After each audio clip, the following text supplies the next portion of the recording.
सलामुअलैकुम पाकिस्तान, मैं हूं फैसल इकबाल और मेरे साथ मौजूद है सीनियर जर्नलिस्ट वकार रियाज साहब। आज हम पाकिस्तान की मौजूदा सूरत हाल को डिस्कस करते चलेंगे और सबसे अहम और बर्निंग क्वेश्चन जो हमारे दरमियान मौजूद है वो बारिशों की मौजूदा सूरत हाल से होने वाली अमबात है। इस वक्त रिकॉर्ड शुदा अमबात 660 हो चुकी हैं और जिसमें अगर मैं सिर्फ पिशावर की बात करूं तो 352 अमबात पिशावर में रिकॉर्ड की गई है। हमारे साथ वकार रियाज साहब मौजूद है, इनसे मैं डिस्कस करूंगा कि वकार रियाज साहब इस सूरत हाल को कैसे देखते हैं। जी वकार साहब बताइएगा, आप इस सूरत हाल को किस तरह देखते हैं। देखिए, सबसे पहली बात है जिसको आप डिनाई नहीं कर सकते, वो है आपकी कुदरती आफ़ात जब आती हैं या आपकी मौसमियाती तब्दीली की वजह से जो मामलात हो रहे हैं। लेकिन इस सब में एक चीज़ होती है जिसको हम कहते हैं प्रिकॉशनरी मेजर्स। हम्म, गंडापुर साहब कहाँ हैं, आपको नज़र आए हैं? गंडापुर साहब को इस्लामाबाद पे चढ़ाई करने के लिए आप बुला लें। हम्म, गंडापुर साहब को आप 9 मई के लिए बुला लें, 26 नवंबर के लिए बुला लें, इस्लामाबाद में हमला करने के लिए बुला लें, हकीकी आज़ादी के लिए बुला लें।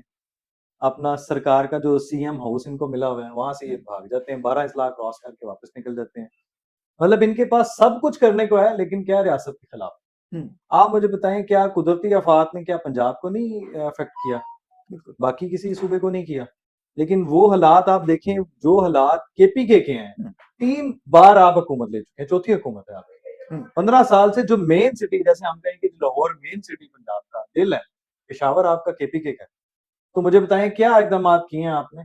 आपके नीचे मुझे बताएँ, आपने उनसे कुदरती आफ़ात से बचने के लिए, चलें छोड़ें यार, फिर वो आप बचना तो दूर की बात है।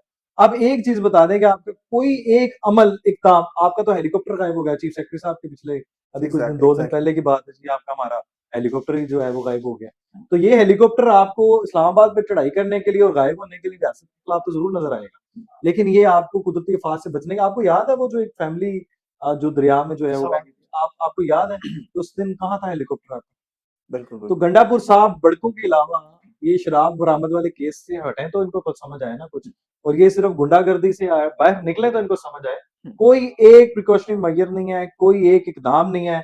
सिर्फ ये कह देना जी वो पख्तून निकल रहे हैं, हम्म, वो अफगानियों को निकाल रहे हैं, हम्म, तो चलिए 25,000 रुपया जाने वाले को, 50,000 रुपया परमानेंट जाने वाले को मैं ये कर सकता हूँ। पैसा आता कहाँ से? कर्ज लेके कर्ज देते हैं आप। ये आप कौन है जी ये बांटने वाले? आप फिर कहते हैं जी केपी से मैं लीड करूंगा, अफगानिस्तान से जनाब मैं कम्युनिकेट करूंगा। वफाक को कहते हैं, तुम कौन होते हो? और आप वफाक का हाल देख लें, वफाक लगा हुआ है केपीके में इकदाम करने के लिए। ये एग्जैक्टली। उसका बनता है, ये फर्ज है उसके ऊपर। लेकिन सूबा खुद कहाँ है? एग्जैक्टली। चीफ एग्जीक्यूटिव जो है सूबे का, वो कहाँ है? तो जो बात आपने कही है वो स्टिल इंक्रीजिंग है, इंक्रीजिंग है। वो अभी भी बढ़ रही है, और ये बड़ा खदशा है कि पूरे पाकिस्तान में यही हालात है। अभी पंजाब की भी बारी है। वकार साहब, इस पे मेरा सवाल ये है, डिजास्टर मैनेजमेंट के हवाले से जीरो परफॉर्मेंस देखी जा रही है पंजाब से। बहुत सारे इदारे, अल खिदमत फाउंडेशन सफ़े अव्वल पे हमें नजर आएगा। बहुत सारे पंजाब यार के ऐसे ये इदारे है, नजर आप आएंगे। जो बता रहे हैं ना, ये सारी चीजें हैं जो आफ्टर इफेक्ट की बात आप कर रहे हम्म, हैं कि जी फलां बंदा आया, पाक फौज ने काम किया है, जी पाक बिल्कुल। फौज ने कम खिदमत की है या चीजों को एग्जैक्टली। लोगों को। लेकिन उससे पहले आए ना, आपने स्टोरेज टैंक बनाए हैं मुल्क में, आपने डैम बनाए हैं, नहीं बनाए। आपने गैर कानूनी तमीरात करवाई दरिया के किनारे, किसने की है? बिल्कुल। बिल्डिंग कोड को किसने इग्नोर किया? कोई चेक एंड कौन बैलेंस है वो जो रास्तों के अंदर रुकावटें डालते हैं? कौन है जो इन तामीरात को बिल्ड करने देते हैं? कौन है वो? करप्शन क्या, मेरे मुंह पे आ गई थी बात। नहीं। अब एडीसीआर को भूल गए, वो इकबाल जनाब संघेड़ा साहब जो हैं हाँ जी। उनको भूल गए हैं। अब उनका रिपोर्टेडली 13 दिन का जो रिमांड हुआ, उससे पहले वो कहते थे हीले बहानों से जो है ना मुलजिम की, तो हर एक का काम है, हर एक फ्राडी का काम। लेकिन उसके पीछे अगर कोई वजीर आ जाए उठ के, रिपोर्टेडली, आपको पता है ना इसके पीछे कौन जी जी आया था बिल्कुल फाइल बिल्कुल। लेके, और उसको डांट पे ला दी गई है कि जनाब जाएं। आप कह रहे हैं इसके बारे में, तो उनका तो अपनी वजारत खतरे में पड़ गई थी। और सुनने में आया था रिपोर्टेडली कि वो रेजिग्नेशन भी सबमिट हो चुका था, लेकिन वो कबूल नहीं किया गया कि जिन्हें एक्सपोज हो जाएंगे। और अब भी वही वाली बात है, आप पहले बात कर रहे थे, हम आपस में तो आप कह रहे थे कि अभी फिर वही इकदाम हो जाएंगे, अभी एक्शन हो जाएगा, बाद में फिर नाव कहेंगे सब अच्छा है। हाँ जी। जैसे बाकी लोगों को पहले नवाजा गया था, बाद में उनको वजारतों में शामिल कर लिया जाता है, मशीर मशीर बना दिया जाता है।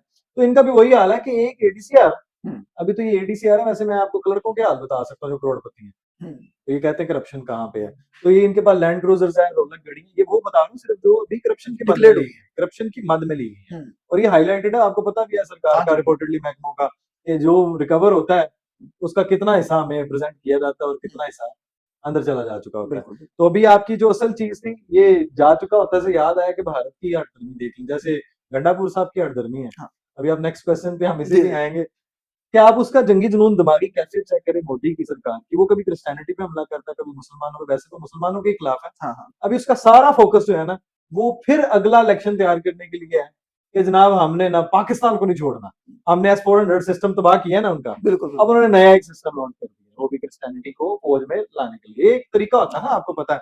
अब उसने क्या किया, सारा फोकस कहाँ रखा हुआ है? राफेल हमने तबाह कर दिया उसका, वो आई थिंक सो 29 का जो फिगर था वो तबाह हो गया। उसने नए जो है ना राफेल के लिए अरबों डॉलर का दोबारा जो है ना फ्रांस के साथ फिर तजर्बा जो करने है के लिए तजुर्बा कर रहा है। और फ्रांस की आप चेक कर लो, उसका तो बिक रहा है, उसने क्या हाँ, उसकी एग्जैक्टली मार्केट डाउन हुई, क्योंकि एग्जैक्टली जिस तरह हमने बुरी तरह इनको नाकाम किया, शिकस्त दी है, पाक फौज ने, पाक एयरफोर्स ने, नेवी ने, जिस तरह इनके दांत खटे किए हैं, वो अभी भी उस जुनून से बाहर, वो कहते हैं ना इंसल्ट, तो वो एग्जैक्टली इंसल्ट के ऊपर सोने पे सुहागा है। ये मार्को रूबियो, ट्रम्प साहब कोई मौका नहीं जाने देते इनको बेइज्जत करने के, पाकिस्तान वकार की साहब, जंग इसमें हमने एक नैरेटिव उन्होंने, जो मोदी जनरली इंडिया में एक नैरेटिव अपना बेच रहा है, वो नैरेटिव वो बहुत ज्यादा बिक भी रहा है अखंड भारत के नाम से। तो चाह रहा है कि दुनिया को ख्वाब दिखाए जा रहे हैं, अपने लोगों को ख्वाब दिखाए जा रहे हैं कि अब हम अखंड भारत बनने जा रहे हैं, पूरी दुनिया पे हमारा कब्जा होगा, हिंदुस्तान जो है महज अपने रीजन में नहीं रहेगा, पूरी दुनिया में फैल तो जाएगा। वो आपको ये सबसे ख्वाब आपको कैसे लग रहे मैं हैं? वो ख्वाब ही है ना, वो कहते हैं ना बिल्ली को चिचड़ों के ख्वाब, तो क्या ख्वाब देखने में क्या बिल्कुल। हर्ज है, वो बड़े ही कहते और हैं। इस पे एक कॉम्प्रोमाइज करना पड़ा है उनके आम लोगों को, उनके ख्वाब टैक्स के देखें पैसों आप, से। पहली तो बात है, अगर आप इतने बहादुर हो, वैसे तो आप नहीं हो, आपकी पूरी नस्ल नहीं है ना, आपके हिंदुत्व में कोई बहादुर है, आरएसएस की आप पैदाइश हो, बिल्कुल आपकी बिल्कुल। परवरिश हुई है, बढ़के ये वही है, गंडापुर वाली बढ़के। आप इतने बहादुर हो कि ट्रंप ने आपको 1 सेकंड पहले कहा है कि जनाब तेल नहीं खरीदना फ्रांस उससे, रूस से, रूस। आपने बंद कर दिया। और हमारा हाल देख लो, हमें तो किसी तरह की पाबंदी नहीं है, हाँ। रीजन में सबसे सस्ता टैरिफ हमारे ऊपर है, कामयाबी हाफिज साहब की है, जी जी ये बिल्कुल। हाफिज साहब नहीं करवाए, लेकिन उसकी तो बहादुरी देख लें, एक तो तेल उन्होंने बंद कर दिया, चीन को क्यों नहीं कहा उन्होंने भी रूस से तेल नहीं खरीदना, भारत को ही कहा, ये अखंड भारत होगा, हाँ। उन्होंने कहा भी आपके साथ तजारत भी बंद है, आप तेल भी नहीं खरीदेंगे, हाँ। और आपके साथ वो जो एप्पल वाला प्लांट लगना था वो भी नहीं वो भी लगेगा, और बाकी जितनी भी है उसने शदीद नापसंदगी का जो है ना इजहार किया ट्रंप ने, मार्को रूबियो और ये बाकी जो दफ्तर खारजा के, वो रोज कोई ना कोई प्रेस कॉन्फ्रेंस में मोदी की जलालत कर रहे होते हैं जलालत कि जी पाकिस्तान इंडिया के जंग में जो है नाको चने चबोए, पाकिस्तान ने बुरी तरह इनको जो है ना फ्लॉप किया, शिकस्त दिया है, इनका दिफाई निजाम ही उड़ा, अब उन्होंने नया दिफाई नहीं निजाम होगा। जो है वो कर दिया है, जी, तो ये इनका हाल है। अब वकार साहब, ये सिस्टम तो आपने बिल्कुल एग्जैक्टली ठीक बताया, लेकिन एक हालिया सूरत अच्छा, हाल इस को देखते हुए। दहशतगर्दी में भूलिएगा ना कि डॉक्टर उस्मान काफी वाला मैटर, जी जी बिल्कुल बिल्कुल, मैं उसी की तरफ अभी आना चाह रहा था कि इन तमाम मामला को देखते हुए अगर मैं मादरे इल्मी की तरफ देखूं, तो मुझे एक बहुत सी हैरत ज़दा चीजें नजर आती हैं, ऐसी चीजें नजर आती हैं जो मुझे शदीद गम गुस्से का इजहार मेरा उसमें करना जरूर बनता है डायरेक्ट आए आप कि दहशतगर्दी की है, गद्दारी की है रियासत के साथ, ये एक एग्जैक्टली केस आपके सामने, एग्जैक्टली एक ऐसा शख्स जो हमें तालीम देने वाला था, वो हमें दहशतगर्दी के मंसूबे सिखा रहा है, तो ये इसको किस तरह देखते हैं? 18वीं ग्रेड अब का आप देखें जब ऑफिसर जो है। तालीम का निजाम ये हो जाएगा और आपके अंदर से हम घुस घुस के, आर्मी मुझे बताएं कहाँ कहाँ जाएगी यार, क्या वासा का निजाम उन्होंने ठीक करना है? नहीं, मुझे बताएं आपके क्लाइमेट का निजाम उन्होंने ठीक करना है, सारी फौज नहीं सारे काम करने हैं, तो आपके दायरे क्या कर रहे हैं? वो कहते थे ना कि 5, वो एक जर्नैल साहब है, उनका एक इंटरव्यू था, उसने कहा 5 जीमों ने तबाह किया पाकिस्तान को, वो 5 जो है ना, वो जो करप्ट जर्नैल थे, वो जुडिशरी जो है वो बदमाश, जिन्होंने जो है ना नजरिया जरूरत पेश किया और उसके तहत कानून बनाए, ये जगीरदार, जालिम जगीरदार, ये जो कंट्रोल करते हैं आपकी माफिया, मलिक रियाज जैसे हो गए, ये चौथा आपके जर्नलिस्ट, ये कम है, बिल्कुल बिल्कुल। ये और जहादी, फिर जहादी आ गया इसमें बलोचिस्तान, मुझे पूछे अख्तर मेंगल को पूछे, ये वो तुम्हारा पढ़ा लिखा नाराज बलोच है जिसने दहशतगर्दी की है और दहशतगर्दों की सूरतकारी की है, 14 अगस्त के बाद 15 अगस्त को क्या प्लान था उनका?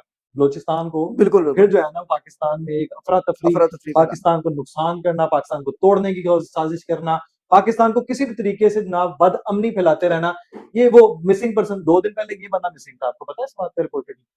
2 दिन पहले हम इसको, ये कहाँ गई है मान मजारी, ये कहाँ गई है महारंगबाज बलोच पश्तून, ये जो अपना नारा लगाते हैं, ये सारा नैरेटिव है भारत का, ये सारी गंदगी गलाजत है भारत की पाली हुई, ये सारा फाइनेंसिंग कहाँ से आती है? ये सारे जो आपके दहशतगर्द हैं हमारे, तो नहीं आपकी नहीं कह रहा मैं, ऐसे ऐसे कह रहा हूँ कि ये जो कहाँ से हैं, भारत की मुझे बताएं पैसों की फंडिंग के अलावा बगैर हो सकता है ये काम? कुलभूषण ने एतराफ किया इस चीज हाँ, का। एक ही घर में 4 नैरेटिव आपने बिल्ड कर दिए हैं, क्या किया? इन जैसे बेगैरतों को ही किया। इनसे मुझे बताएं कि आपको, और जरदारी साहब का दौर में बार-बार मिसाल देनी पड़ती है कि इतनी फंड दिया, इतना पैसा दिया कि एक एक बंदे को भी 1 करोड़ रुपया दिया जाता तो अरबों रुपया बच जाता, वो कहाँ गया पैसा? मैंगलोर से पूछे